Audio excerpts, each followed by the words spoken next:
आज बनवूया साधी, सिंपल पण टेस्टी अशी गवारची भाजी. खूप जणांना न आवडणारे अशी गवार कधीतरी ह्या पद्धतीने केली की हमखास आवडणार.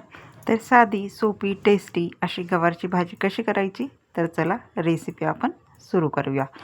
कुकर घेतला आहे. कुकरमध्ये टाकले तेल, तेलामध्ये टाकले जिरं आणि जिरं टाकून झाल्यानंतर आपल्याला याच्यामध्ये टाकायचं आहे लसूण, हिरवी मिरची.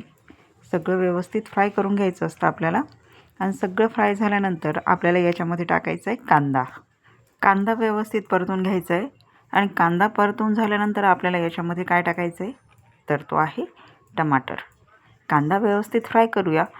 कांदा थोडासा असा ब्राऊन होऊ द्यायचा आपल्याला, खूप कच्चा ठेवायचा नाही आहे कांदा. आता हा फ्राय झाल्यानंतर आपण याच्यामध्ये काय टाकणार आहे, टमाटर टाकून झाल्यानंतर हा मसाला व्यवस्थित शिजवून घ्यायचा आहे. कांदा किंवा टमाटर हे अजिबात कच्चे राहायला नको आहेत. त्याच्यामुळे याच्यामध्ये काय मीठ टाकायचं. मीठ टाकून झाल्यानंतर हा मसाला थोडासा लवकर शिजतो नाही का. म्हणजे मिठामुळे ना कांदा आणि टोमॅटो लवकर मऊ होतो. त्याच्यामुळे आपल्याला याच्यामध्ये टाकायचं असतं मीठ टाकून झाल्यानंतर आपल्याला याच्यामध्ये टाकायचे कापून घेतलेला बटाटा. लाल मसाला टाकायचा आहे. धनिया पावडर टाकायची आहे. धनिया पावडर टाकून झाल्यानंतर आपल्याला याच्यामध्ये थोडासा गरम मसाला टाकायचा आहे. गरम मसाल्यामुळे ह्या भाजीला खूप छान चव येते. सगळं व्यवस्थित मिक्स करून घ्यायचं आहे. मिक्स करून झाल्यानंतर आपल्याला याच्यामध्ये टाकायचे स्वच्छ धुवून घेतलेल्या आणि व्यवस्थित कापून घेतलेल्या अशा गवारच्या शेंगा टाकून झाल्यानंतर आपल्याला हे सगळं एकत्र करायचं आहे. व्यवस्थित मिक्स करून घ्यायचं आहे.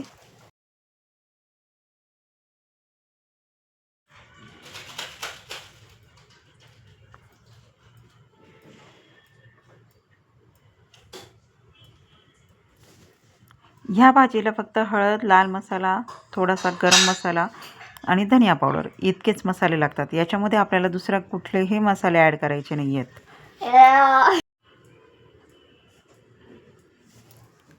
आता 4 ते 5 मिनटं ही भाजी अशीच होऊ द्यायची आपल्याला. आणि ही थोडीशी म्हणजे व्यवस्थित फ्राय झाली की आपल्याला याच्यामध्ये टाकायचं आहे पाणी. पाणी आपल्याला खूप जास्त असं टाकायचं नाही आहे. खूप अर्धा ग्लास पाणी टाकायचं आहे फक्त. म्हणजे ही खूप रश्शाची पण नसते आणि खूप कोरडी पण करायची नाही आपल्याला. त्याच्यामुळे पाणी खूप लिमिटेडच टाकावं लागतं की ती जास्त सुकी पण होणार नाही आणि खूप पाण्याची पण होणार नाही. आता एकदा इथे आपण व्यवस्थित मिक्स करून घेतली आहे. मिक्स करून झाल्यानंतर आणि भाजीला अशी उकळी आल्यानंतर आपण कुकरचं झाकण लावून द्यायचं आहे.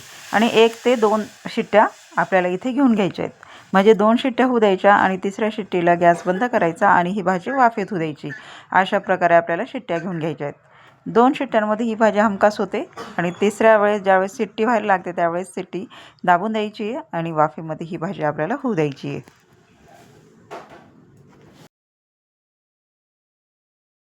अशा प्रकारे शिट्ट्या झाल्या. वाफ पण बसून गेली मस्त. आणि पहा, वाफ पूर्ण शांत झाल्यानंतर म्हणजे निघून गेल्यानंतर अशा प्रकारे ही भाजी तयार होते. ही भाजी भाताबरोबर, पोळीबरोबर, भाकरीबरोबर कशाबरोबरही छान लागणार आहे. एकदा नक्की ट्राय करा. अगदी साधी आणि सोपी अशी रेसिपी आहे. कमी मसाल्यांमध्ये आणि कमी वेळेत बनणारी झटपट अशी ही गवारची भाजी. तर कशी झाली हे कमेंट करून सांगायला विसरू नका.